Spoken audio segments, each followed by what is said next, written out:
They said it was just a legend. 3 American places where the local warning turned out to be true.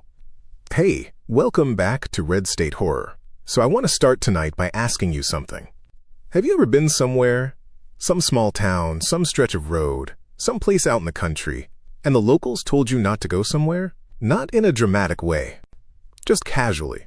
The way you'd tell a friend to avoid the left lane on the highway is because there's always a cop there. Just don't go past that ridge after dark. Don't anchor in that cove. Don't stop on that road between mile marker 14 and mile marker 22. And you probably smiled and nodded and maybe filed it away as local superstition. Because that's what you do when you're from somewhere else, and someone local tells you something that sounds like a ghost story. You give it the same amount of respect you'd give a horoscope. Polite, but not serious. Tonight's stories are about what happens when somebody actually checks. 3 places. 3 warnings that people had been passing down for decades, sometimes for generations. 3 cases where a researcher or a scientist or a retired official finally dug into it, literally in one case, and found out that the locals weren't superstitious at all. They just knew something nobody had proven yet. Let's go. Story 1. The cave they called the Breathing Mouth. Morgan County, Tennessee. Cherokee warning documented in the 1830s. Geological Survey, 1994. There's a cave in the Cumberland Plateau of Morgan County, Tennessee, that doesn't appear on any tourist map and isn't maintained by the state park system. It's on private land now, fenced off, with a no trespassing sign that looks new even though the fence is old. If you talk to people in the nearby town of Wartburg, the older ones will tell you about it without much prompting. They'll call it the Breathing Mouth. They'll tell you not to go in. They'll probably also tell you their grandparents said the same thing. The warning dates back at least to the early 1800s. There are written records of it from the removal era, when government agents and missionaries documented what they could of Cherokee knowledge in the region before the Trail of Tears. One of those records, held in the Tennessee State Library and Archives, is a brief notation in a surveyor's journal from 1834. He'd been told by a Cherokee guide not to approach a certain cave opening on the plateau ridge. The guide's explanation, written down phonetically and imperfectly by a surveyor who clearly didn't fully understand what he was being told, translates roughly to, "The cave breathes wrong. What comes out of it makes your mind go sideways." The surveyor noted it and moved on. It became one of those footnotes that surveyors' journals are full of, local color, nothing more. For the next 160 years, the warning got passed down the way local warnings do. Oral tradition, parents telling kids, old-timers telling newcomers. And for 160 years, people more or less respected it, the way you respect a fence even when you're not sure what's on the other side. Then, in 1994, a geologist named Dr. Patricia Yuen came to Morgan County. She wasn't there for the cave specifically. She was mapping karst features in the plateau as part of a larger University of Tennessee study on groundwater systems in the Cumberland Basin. The Breathing Mouth was just one of dozens of cave features on her survey list. She spent an afternoon at it with a field assistant, basic equipment, and standard protocols. She was inside the entrance for about 20 minutes when she started to feel wrong. Not scared, wrong. Physically wrong. A pressure headache that came on fast, like altitude sickness but faster. Visual disturbance at the edges of her field of vision, and a specific sensation she described in her field notes as a strong, irrational conviction that I needed to leave immediately, without being able to identify why. She went back outside. The symptoms cleared within 5 minutes. Her field assistant had experienced the same thing, independently, without being told what she'd felt. They'd been in different parts of the entrance chamber. Dr. Yuen went back the next day with an air quality meter. The carbon dioxide concentration inside the cave entrance was measured at 4.2%. Normal air is 0.04%. The threshold where carbon dioxide begins to affect human cognition, producing confusion, visual disturbance, irrational anxiety, and the overwhelming urge to escape, is around 3%. The cave had a carbon dioxide concentration 10 times higher than the normal atmosphere. It had probably been that way for centuries. Maybe longer. She sent an air sample to the university lab for isotopic analysis. The result told her that carbon dioxide wasn't coming from biological processes inside the cave. The signature was geological. It was seeping up from deep in the limestone bedrock, where organic material deposited millions of years ago was slowly off-gassing. Slow, steady, invisible, odorless. Impossible to detect without equipment. The cave breathes wrong. What comes out of it makes your mind go sideways. Dr. Yuen sat with that 1834 surveyor's notation for a long time after she got back to her office. A Cherokee guide in 1834 knew exactly what that cave did to people, she told me. We've spoken twice, and she chooses her words very carefully. He described the effect precisely, the way it affects your mind, your judgment. He didn't have the vocabulary for CO2 toxicity, obviously, but he had 160 years of accumulated observation from people who had gone in and come back wrong, or not come back at all. The warning was completely accurate. It was just described in the language available to him at the time. I asked her, "How many people do you think went in over those 160 years not knowing?" She was quiet for a moment. "That's what I don't know," she said. "And that's what I think about." The cave is fenced off now. The carbon dioxide seep is documented in the geological record. Dr. Yuen's survey notes are in the university archive, and the 1834 Surveyor's Journal is in the state library, and the two of them sit about 60 miles from each other, one confirming exactly what the other described, separated by 160 years. They said it was just a legend. They were right the whole time. Story 2. The road they stopped reporting. Bolivar County, Mississippi. Disappearances documented from 1961 to 2019. State Highway 8 runs east-west across the Delta in Bolivar County, Mississippi. Flat cotton country. The kind of flat that feels intentional, like the land was pressed down by something enormous a long time ago and never fully came back up. Highway 8 is a straight road. You can see a long way in both directions. It is not, by any conventional measure, a dangerous road. But there's a stretch of it between mile marker 14 and mile marker 22 that the older residents of Cleveland, Mississippi, the county seat, will quietly tell you to drive through without stopping. Not dramatically. Just keep moving on that stretch. Don't pull over. Don't get out of the car. A retired Bolivar County Sheriff's deputy named Earl Hutchins spent 4 years, after he retired, on his own time, with no official backing, going through the county's incident reports from 1961 to 2019 and pulling every case that involved a disappearance, an unexplained accident, or an unresolved missing persons report within 3 miles of that stretch of Highway 8. He found 31 cases. 31. Over 58 years. In a county with a population of about 31,000. I'm going to read you some of them. I'm reading from the list Earl gave me, which he compiled from public records.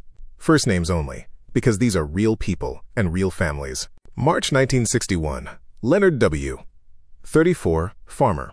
The car was found running on the shoulder between MM16 and MM17. No trace found. Case closed. Voluntary disappearance. August 1967. Cora Mae T. 22, schoolteacher. Last seen driving Highway 8 eastbound. No accident. No evidence. Case closed. Unknown. June 1974. Robert and Tina F., ages 41 and 38. Couple driving to Greenwood. Never arrived. The car was not found for 11 days. It was found on a dirt access road 2 miles from MM19. No injuries were explained. Both were disoriented upon rescue. Neither could account for the missing time. November 1983. James D., 17, high school student. Walking on the highway shoulder. Never arrived home. Case, open/unsolved. February 1991. Patricia L., 55. Drove off-road at MM15 on a clear, dry night. No impairment. No mechanical failure. She told investigators she had suddenly become convinced she was driving in the wrong direction, turned, and drove off the shoulder. Case, accident. And it continues. 26 more. The pattern that got me, Earl told me, sitting at his kitchen table in Cleveland, was the one where the person survived and gave a statement. 3 separate cases, different years, different people who didn't know each other. All 3 described the same thing, sudden disorientation, the feeling of being in the wrong direction, a kind of confusion that came on fast, cleared fast, and left them sitting on the shoulder of the road, not sure how they got there. He went quiet for a second and looked at his notes. That's not a coincidence across 3 different decades, he said. That's a pattern, and the reason it never got investigated properly is that, individually, each one of those reports looks like a one-off. A weird accident. An unexplained disappearance. You only see what it is when you put all 31 of them on the same page. Earl took his compiled list to the Bolivar County Sheriff's Office in 2019. The current sheriff looked at it, thanked him for his time. No investigation was opened. Earl then sent it to the Mississippi Department of Transportation, asking if there had been any geological surveys of that stretch of road and whether there might be something in the ground that could explain the disorientation reports. He never heard back. I'm not saying it's supernatural. He was very careful to tell me. I'm retired law enforcement. I don't do supernatural. What I'm saying is that 31 incidents in 58 years in an 8-mile stretch of a 2-lane highway is a statistical anomaly that has never been explained, and that the people who grew up near that road knew about it long before I started counting. I asked him, How long have people known? My dad told me about that stretch, he said. And his dad told him. So at least back to the 1940s, probably longer. People just knew. They kept moving through it. They didn't stop. He looked out the window. The ones who stopped, he said, are on my list. Story 3. The island they wouldn't anchor near. Brunswick County, North Carolina. Fishing family warning documented from the 1920s onward. Marine Survey, 2011. There's a barrier island off the Brunswick County coast of North Carolina called, and I'm not using its real name, at the request of the marine biologist I'm going to tell you about, who is still actively researching there. Let's call it the South Island. It's small, uninhabited, and accessible only by boat. The kind of island that looks like a postcard from the outside. White sand, sea oats, and clear water. The fishing families who have worked the Brunswick Sound for generations have a rule about the South Island. They'll fish the waters around it during the day. They'll anchor offshore from it to eat lunch. But they will not anchor there overnight. They'll run the extra miles back to the harbor, even in bad weather, rather than anchor near the South Island after dark. If you ask them why, the ones who'll talk about it at all say something like, the water does something different there at night. Something in it. You don't want to be close to it when that happens. A marine biologist named Dr. Marcus Webb studied bioluminescent organisms along the North Carolina barrier islands from 2009 to 2014.